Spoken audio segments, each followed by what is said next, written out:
안녕하세요. 뭔가 시작하면 아, 금방 시간이 갑니다. 벌써 오늘 욥기 8장 9번째 시간이 되겠습니다.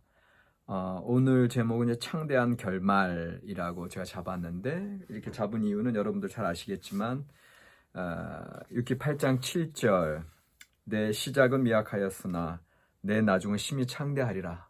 욥의 두 번째 친구 빌닷의 이야기인데 너무너무 유명한 구절이 되어서 욥기 전체에서 손에 꼽는, 세 손가락 안에 꼽는 유명한 구절 하면은 요 8장 7절이 됩니다. 대부분의 우리 기독교인들이 욥기에서는 요 말씀을 모르는 사람이 없죠.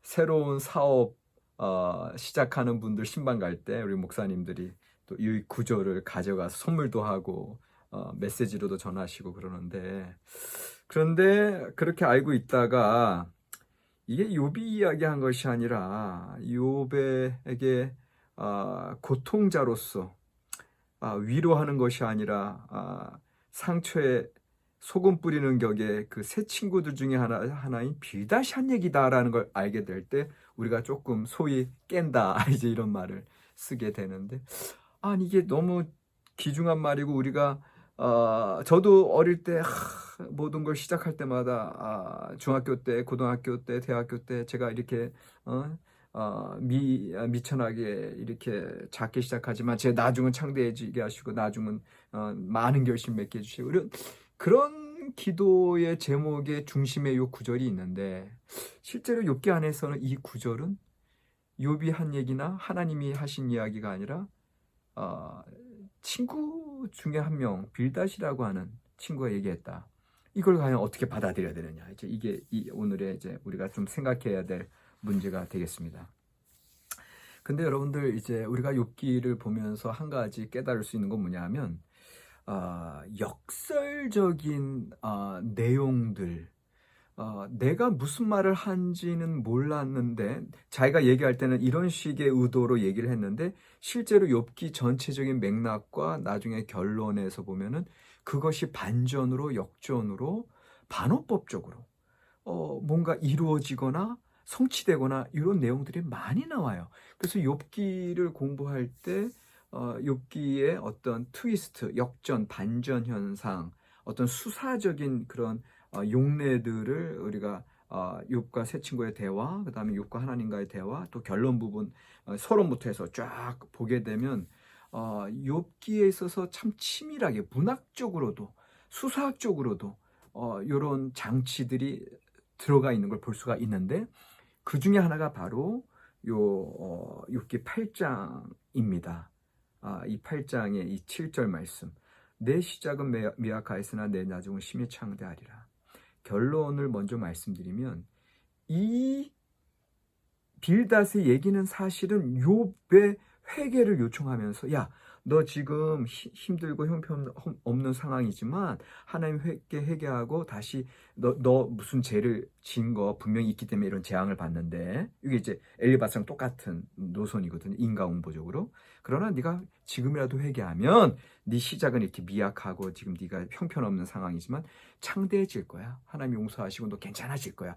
이렇게 나름대로 회개 선포의 맥락이에요, 이 구절 자체는 빌닷에게. 그러나 욥에게 있어서는 이게 하나도 위로가 되진 않았으나, 실제로 욥기의 나중 결론 부분에 가면 이 말씀은 성취가 돼요.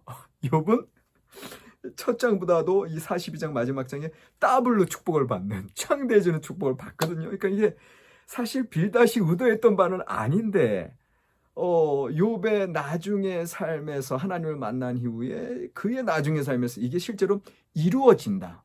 이런 게 어떻게 보면 코믹적인 요소고, 어떤 풍자법이 있는 거고, 어떤 반어법적인 설득의 수사학이 흘러가고 있는 거예요.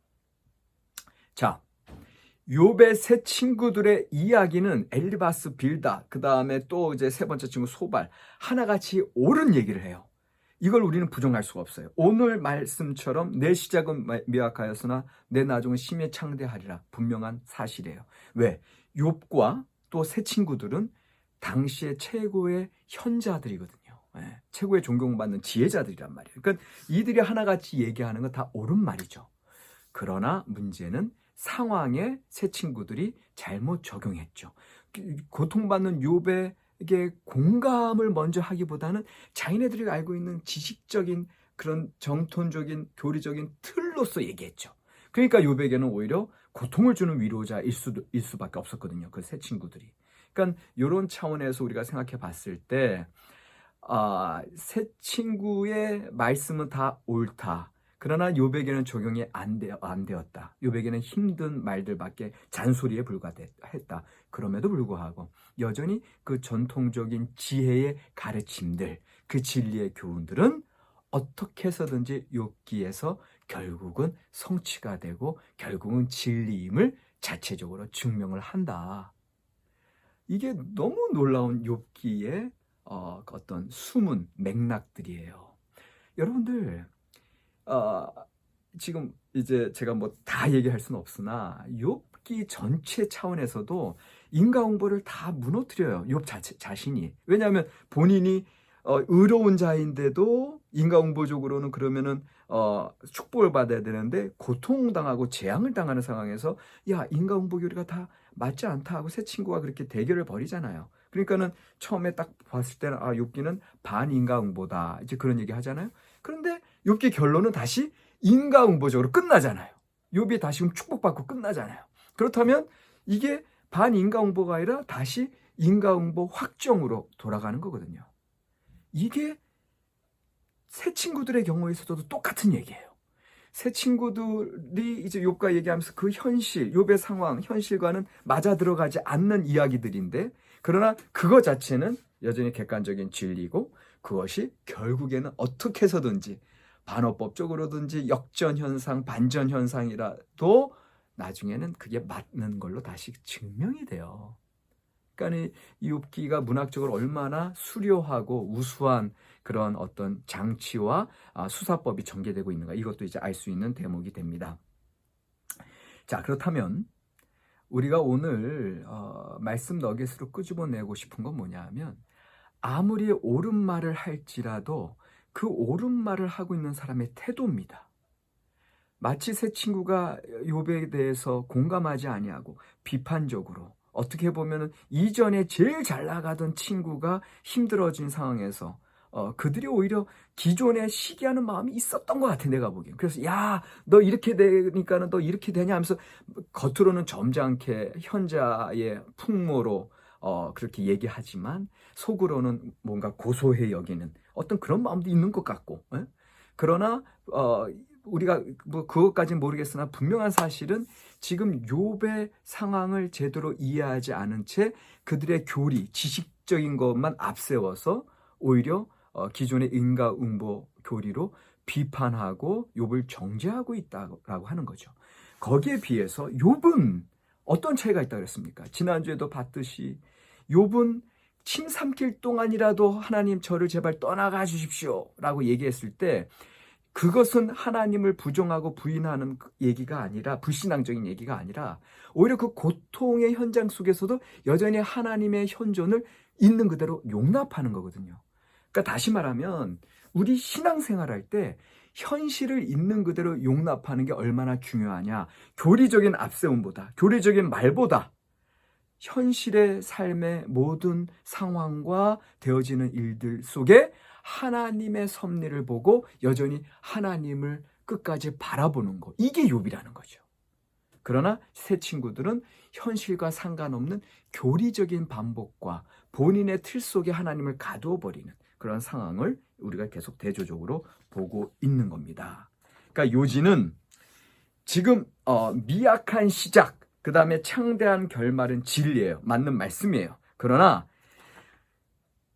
진정으로 현실을 하나님의 환경으로 받아들이지 않는 자들이라면, 어떠한 일이 펼쳐든지 간에 그것을 있는 그대로 공감하고 있는 그 상황을 있는 그대로 수용하고 받아들이는 입장에서라기보다는 여전히 자기의 교리와 자기의 기본에 알고 있는 지식으로 덮어씌움으로 실제 그 상황의 진정한 진리와 지혜의 삶을, 그런 말씀들을 선포할 수 없다라는 거예요.